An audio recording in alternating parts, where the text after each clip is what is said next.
Hello दोस्तों, आप सभी दोस्तों का स्वागत है बिहार तक न्यूज चैनल में।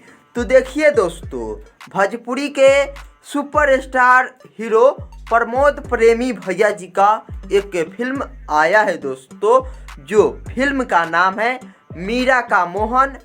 और इस फिल्म में मेन किरदार के रूप में काम किए हैं भोजपुरी के सुपरस्टार हीरो प्रमोद प्रेमी भैया जी।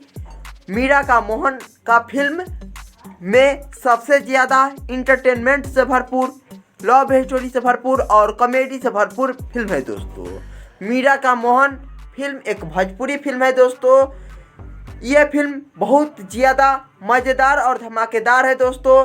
और मीरा का मोहन फिल्म दोस्तों B4U भोजपुरी यूट्यूब चैनल से आया है दोस्तों।